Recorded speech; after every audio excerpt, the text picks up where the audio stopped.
And a sense of ground zero. Let's quickly go across to our correspondent Bruce Harrison, who's joining us live at this hour from Seoul. A very warm welcome to you, Bruce. Now, at a time when many countries have postponed their elections, South Korea is going ahead. It's the first election in a coronavirus era.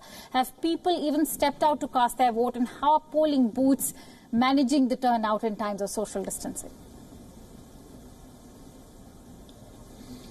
Alpancha, I'm outside of a polling station right now, and you can see a slow trickle of people coming in and out.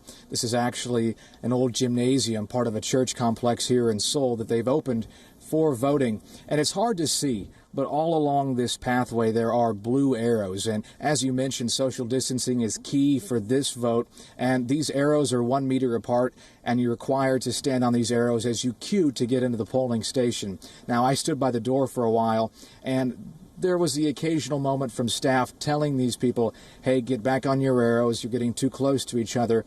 But by and large, people have been following the directions closely.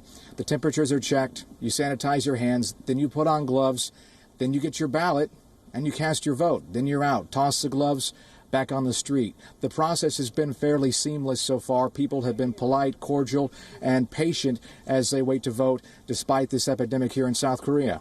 Right. Bruce, the coronavirus remains a huge factor in these elections, no doubt. Will President Moon Jae-in's ruling Democratic Party of Korea get a boost from the government's swift response to the pandemic, or will it be on the back foot over its handling of the economy? Well, those are the two key election issues right now, COVID-19 and the economy. Moon Jae-in, if anything, is lucky to an extent that the election is coming right now and the country's been able to pull it off because, by and large, his government has received a positive response from the public over its handling of the coronavirus outbreak here. So he really wants the public to vote their confidence in his government at the polls today based on how they've reacted to COVID-19. At the same time, yeah, the economy, like I said, a key issue. The economy was sluggish before COVID-19, so you can't put it all on the coronavirus outbreak for small businesses closing and other issues here with work. So Moon is going to face a challenge in that, and the opposition party is really going to blast him, saying Moon screwed up the economy before COVID-19. He didn't shut down the borders with China, which led to the outbreak here in the first place, further hurting the economy. So a lot of experts are saying it's going to be close based on those two issues.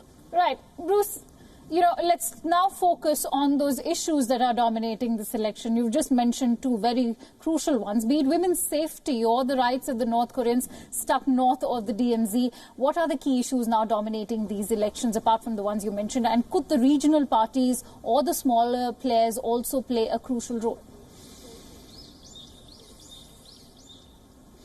Well, North Korea is always going to be an issue to some extent during an election. Right now, obviously, a bit on the back burner when you see the coronavirus outbreak here as well as a struggling economy.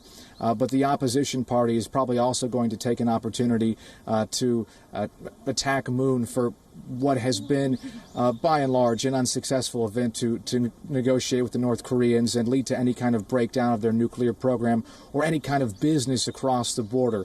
So they will certainly needle the ruling party for that.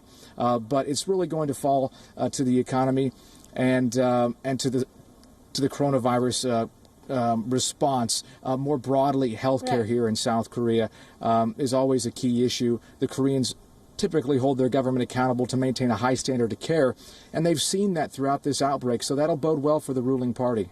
Absolutely, and in fact they're being lauded at the global stage as far as South Korea's response is concerned towards coronavirus.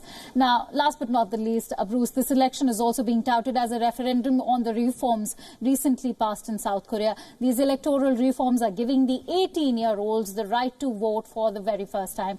Could these 18-year-olds prove to be the deal breaker, since the young are quite fed up of inequality and the wage gap? This would certainly be an opportunity for them to take their voices to vote on those issues, especially considering the high youth unemployment rate here. But we won't know exactly the demographic turnout for these elections for at least probably 24 hours based on the early voting that took place last Friday and Saturday to try and thin the lines here on Wednesday. We saw an extremely high turnout, and part of that could have been the young vote. A lot of young people right now throughout the coronavirus outbreak have perhaps been less responsive to the government's measures when it comes to social distancing as well as hygiene. And that's, based on the fact that 27% of cases here are linked to people in their 20s and younger. So it's unclear how keen they are to support Moon Jae-in in this initiative to boost his party ahead of the next presidential election. But they certainly have an opportunity they didn't before in a country that struggles with finding young people jobs and getting their voices heard. Right. We're already being told that 11 million people have already cast their vote. Let's hope South Koreans actually turn up in full force to elect their new government. On that note, thank you so much, Bruce, for bringing us all those details live from Seoul.